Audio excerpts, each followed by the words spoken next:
मित्रों, नमस्कार। मैं डॉक्टर तीर्थानंद मिश्र, एसोसिएट प्रोफेसर, राजकीय मीरा कन्या महाविद्यालय उदयपुर, आज आपके समक्ष विष्णु देवता को समर्पित ऋग्वेद के प्रथम मंडल के 154वें सूक्त के तीसरे मंत्र पर विचार विमर्श करने जा रहा हूं। तीसरा मंत्र कुछ इस प्रकार है।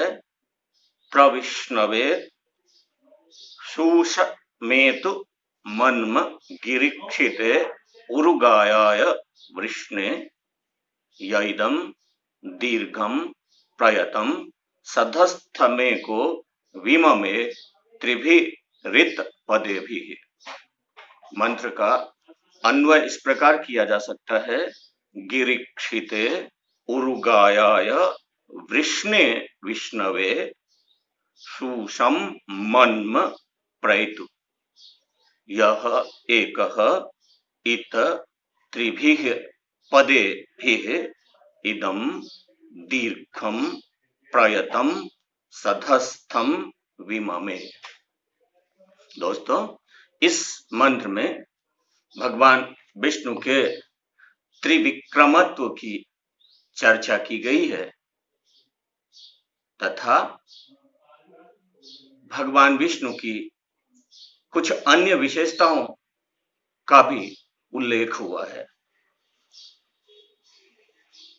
इस मंत्र का अर्थ करने के लिए सर्वप्रथम हम इस मंत्र के पूर्वार्ध में एतु क्रियापद को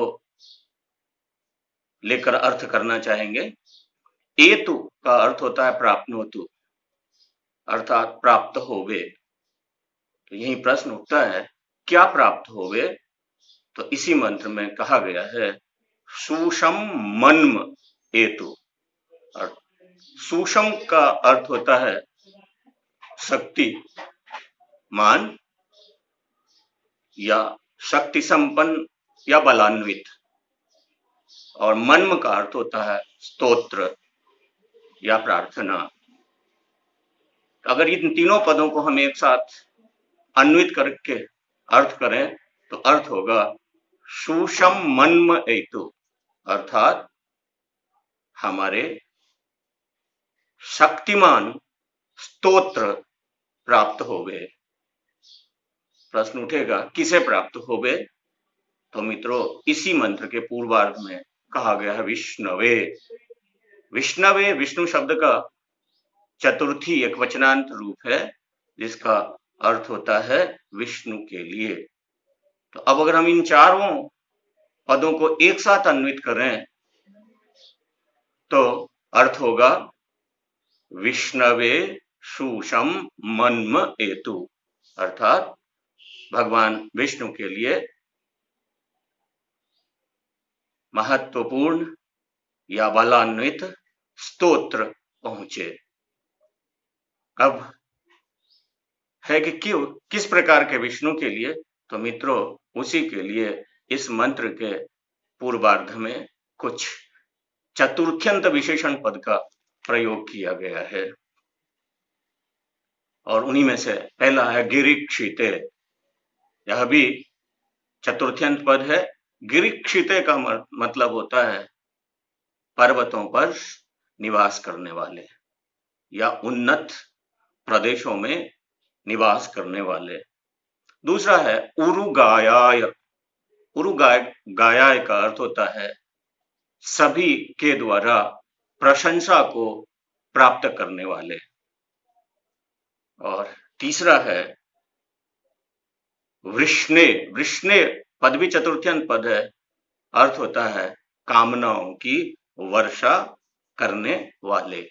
अब इन तीनों चतुर्थ्यंत पद को अगर हम विष्णवे, जिसका यह विशेषण है, के साथ जोड़ें तो अन्वय होगा गिरीक्षिते उरुगायाय वृष्णे विष्णवे शूषम मन्म प्रेतु, अर्थात पर्वतों पर निवास करने वाले, सभी के द्वारा प्रशंसित, कामनाओं की वर्षा करने वाले विष्णु के लिए हमारा शक्तिशाली स्तोत्र प्राप्त होवे। इसी मंत्र के उत्तरार्ध का जब हम अर्थ करने जाएं तो वहां विष्णु के लिए यत सर्वनाम पद का प्रयोग किया है, जैसा कि आप मंत्र में देख सकते हैं। यह का अर्थ होगा विष्णु, अर्थात जिस विष्णु ने, और यहीं अगर आप क्रियापद ढूंढेंगे तो विममे का अर्थ होता है माप डाला, तो अर्थ होगा जिस विष्णु ने माप डाला। तो प्रश्न उठेगा किसे माप डाला और कैसे माप डाला। तो मित्रों इसी का इस उत्तर इस मंत्र के उत्तरार्ध में है कि इदम दीर्घम प्रयतम सधस्थम। इदम मतलब यह, और यह मतलब दृश्यमान, हमारे सामने में जो दिखाई पड़ता है। दीर्घम लंबे, प्रयतम चौड़े, सधस्थम निवास स्थान या लोक। तो अन्वय होगा कि यह इदम दीर्घम प्रयतम सधस्थम विममे, अर्थात जिस विष्णु ने इस दृश्यमान लंबे चौड़े संसार को माप डाला। और इसकी विशिष्टता का प्रतिपादन करने के लिए इसी मंत्र में एकह पद का प्रयोग किया है, और उसको यदि हम यह के साथ जोड़ करके अर्थ करना चाहेंगे तो होगा यह एकह विममे, अर्थात जिस अकेले ने माप डाला। इस एकह पद के द्वारा विष्णु के प्रमुखता का प्रतिपादन है, और तब हमें अर्थ इस रूप में करना होगा जिस अकेले, अर्थात जिस एकमात्र विष्णु ने समस्त दृश्यमान जगत को विममे मतलब माप डाला। अब दूसरा प्रश्न यहाँ पर उठता है कि कैसे माप डाला। तो उसके लिए भी इसी मंत्र में कहा गया है त्रिभिः पदेभिः। त्रिभिः मतलब तीन, पदेभिः मतलब पाद प्रक्षेप से। तो अब इस उत्तरार्ध का अगर हम अन्वय करेंगे तो अन्वय होगा यह एकः त्रिभिः पदेभिः इदं दीर्घम प्रयतम सधस्थम विममे, अर्थात जिस अकेले विष्णु ने तीन पाद प्रक्षेप से इस लंबे चौड़े दृश्यमान जगत को माप डाला। अब अगर हम इस मंत्र का अनुवाद देखना चाहें तो अनुवाद होगा पर्वतों पर निवास करने वाले, सभी के द्वारा प्रशंसा को प्राप्त करने वाले, अर्थात सर्व प्रसिद्ध मनोरथों की वर्षा करने वाले विष्णु के लिए हमारा शक्तिशाली स्तोत्र पहुंचे, जिस अकेले अपने तीन पाद प्रक्षेप से इस दृश्यमान जगत को माप डाला।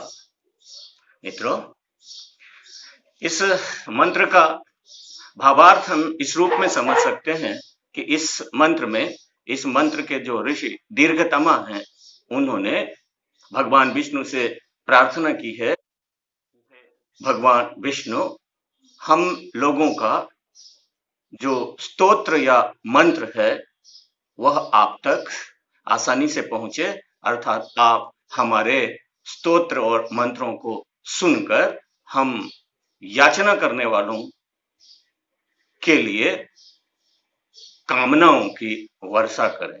और दूसरी विशेषता के रूप में यह कहा गया है यह विष्णु इतना शक्तिमान है, इतना शक्ति से समन्वित है कि इस अकेले ने अपने केवल तीन पाद प्रक्षेप से ही इस समस्त संसार को नाप डाला। अतः हमें ऐसे शक्ति संपन्न, भगवान विष्णु की आराधना करनी चाहिए। धन्यवाद। अगली वीडियो में हम इसी सूक्त के चौथे मंत्र पर चर्चा करेंगे।